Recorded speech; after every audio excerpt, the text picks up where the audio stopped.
नमस्कार मित्रांनो, आज गुढीपाडव्यानिमित्त पुरणपोळीचा बेत आहे. पुरणपोळी ही महाराष्ट्रात खाल्ली जाणारी अतिशय लोकप्रिय डिश आहे. गुढीपाडवा हा सण पुरणपोळीशिवाय अपूर्ण आहे.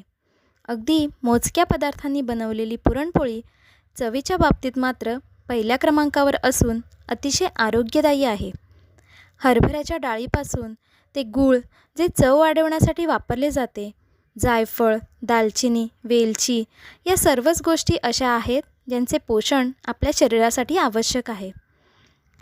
अरे वा, बघता बघता तर आपली ही गरमागरम मऊ आणि खमंग अशी पुरणपोळी तयार आहे. मित्रांनो, व्हिडिओ आवडल्यास लाईक, शेअर आणि सबस्क्राईब करायला विसरू नका. धन्यवाद.